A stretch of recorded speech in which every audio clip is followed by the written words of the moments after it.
Welcome to HFY Beyond Terra, where humanity doesn't just survive, it becomes the galaxy's biggest surprise. Subscribe, and let's go beyond Terra. He'd only gone into the Northwood for deadfall, straight branches for fence repairs, good dry stuff for the stove. The kind of errand that keeps a man's mind busy with measurements and knots instead of memories. But the tree found him. It stood where it shouldn't, a broad old ash in the middle of a shallow ravine, its roots clutching the earth like a fist. The air around it felt thicker. Not cold exactly, more like the hush right before a storm decides whether it's going to break. At first he thought the dark shape in the crook of its trunk was a bare carcass hung up by poachers. Then it blinked. A face emerged from bark shadow, green skin smeared with sap, a cut across one cheek crusted with dried blood, tusks small enough to look almost gentle. Yellow eyes, narrowed in pain, fixed on him as if he just stepped into the last page of a bad prophecy. "Don't," she rasped. He froze. His axe hovered at his side, suddenly feeling like an accusation. "Don't what?" "Don't touch the tree." She tried to move, and the tree answered with a sound like wood tightening. Vines, no, not vines, ropes of living bark shifted around her wrists and waist. She winced, teeth bared. He took a step closer and immediately understood. The ash wasn't holding her the way a branch holds a snagged cloak. It had grown around her. The trunk had swallowed her up to the ribs, bark fused to cloth, to skin, to something beneath.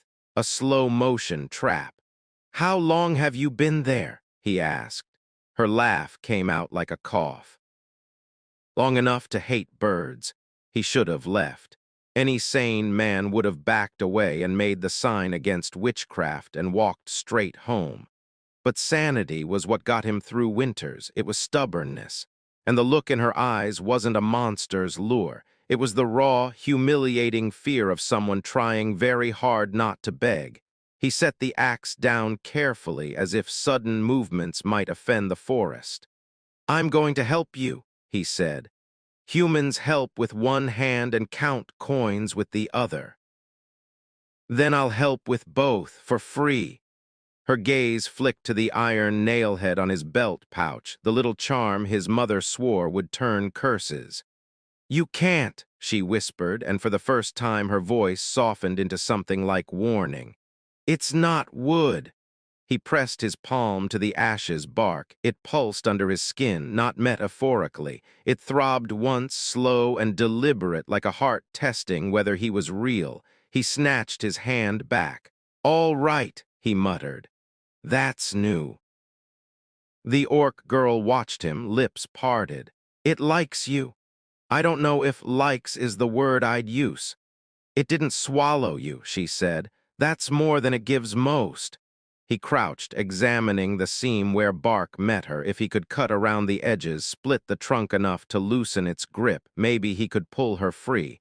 But the ash felt wrong, as if steel would slide away without biting. Still, he retrieved his axe, tested the blade's edge with his thumb, and raised it. "Wait," she said sharply. "If you anger it." "I'm not asking it politely," he replied and swung. The axe struck the trunk with a sound like hitting stone. The impact shivered up his arms and into his teeth. The blade bounced back, leaving no mark. For a breath, nothing moved. Then the ash exhaled. The wind died. Birds went silent mid-call. The ravine's shadows leaned inward, and the bark beneath his gaze rearranged itself into patterns, tight spirals, runes that crawled like ants. The orc girl sucked in air. "It's waking." He stepped back, suddenly aware of how small he was with only an axe and arrogance. "Okay," he said, voice tight. "New plan, we do ask politely." He set the axe down again and held his hands up, palms open, like he was approaching a skittish horse. "Tree," he began, feeling ridiculous the moment the word left his mouth. "Ash, whatever you are, I'm not here to hurt you. I'm here because someone's stuck, and I don't like that." The bark rippled. The runes shifted. A low vibration passed through the air, and his bones resonated with it as if he were a tuning fork. The sensation made his eyes water. He swallowed. "Let her go." Nothing. He tried again, slower. "Please." This time the ash responded with an image, not in his eyes, but behind them, sudden and sharp, a battlefield at night, firelight, orcs and men screaming, a woman in a crown made of bone, her voice, cold as river ice, bind the oath-breaker to the heartwood. Let the forest feed on her breath until her name is forgotten. He staggered, hand on the trunk to steady himself, and the vision vanished as quickly as it came. The bark under his palm was warm now, almost feverish. The orc girl's expression had gone blank in a way that wasn't calm, it was braced. "You saw," she said quietly. "You broke some kind of oath," he said, her jaw tightened. "I broke a lie, there's a difference."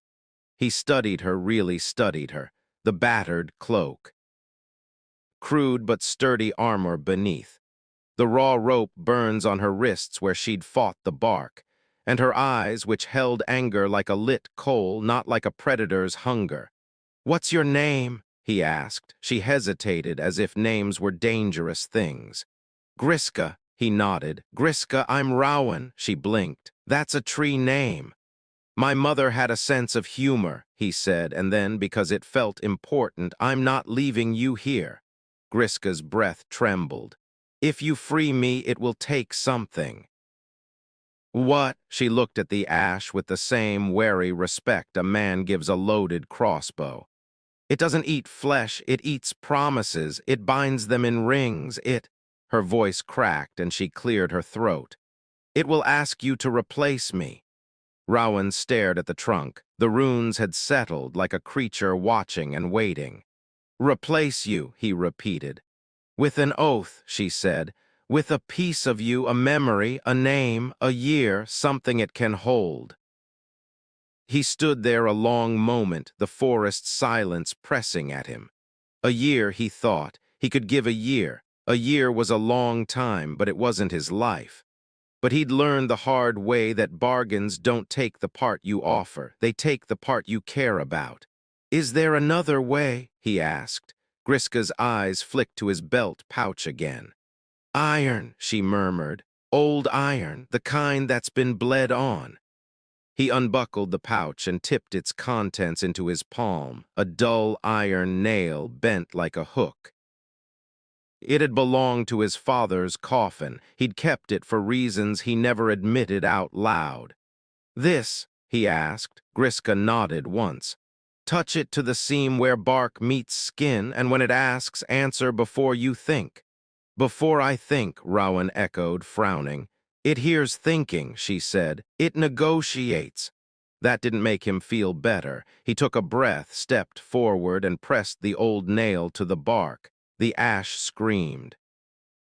Not with sound, but with sensation, an aching howl in his teeth, a pressure in his skull like the world trying to turn inside out.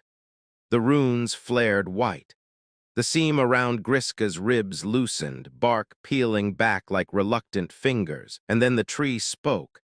Not in words, in certainty, payment. Rowan's throat went dry. He could feel the question like a hook behind his ribs. "What will you leave in M.Y. Heartwood?" He thought of offering a year, thought of offering his right hand, thought of offering his name.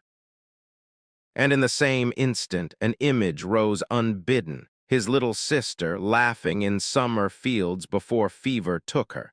Her face vivid as sunlight. The hook behind his ribs pulled. The ash wanted that. Rowan's mouth opened. Griska's voice cut through like a blade. "Answer before you think." His mind went blank with panic, and his instincts, stupid, stubborn instincts, lunged for the first solid thing they could grab. "I will leave," he swallowed hard. "I will leave the memory of the last time I was truly afraid." The forest held its breath. The ashes runes dimmed as if considering. Then the bark around Griska's torso released with a wet crackle. She toppled forward and Rowan caught her before she hit the roots. The moment his arms wrapped around her, the world lurched.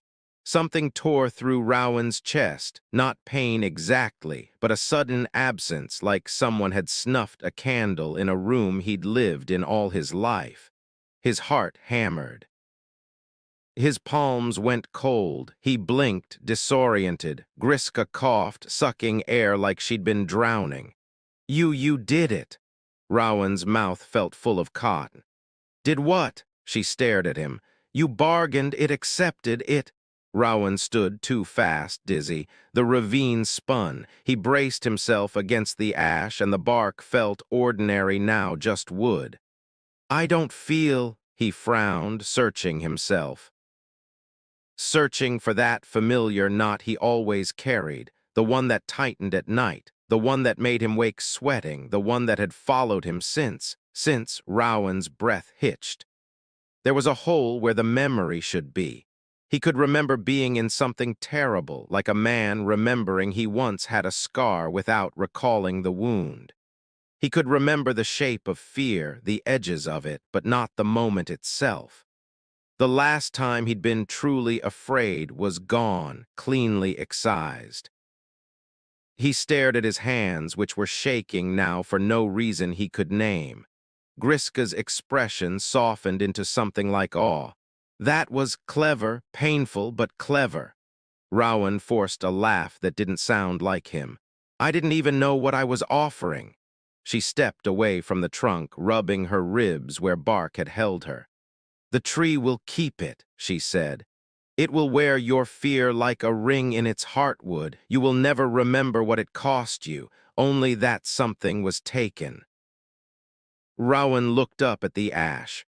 For a moment he thought he saw a new line carved into its bark, fresh and pale like a scar, a ring, a promise. Griska followed his gaze. "It marked you," she said quietly. "Marked me how?" She hesitated. Then she reached out and turned his wrist palm up. There, just below the crease, a thin line of white had appeared, like a band of pale bark beneath his skin. Rowan stared. "What does that mean?" he asked, voice low. Griska's eyes met his. "It means the forest knows your name now." Rowan's stomach sank. "And that's bad."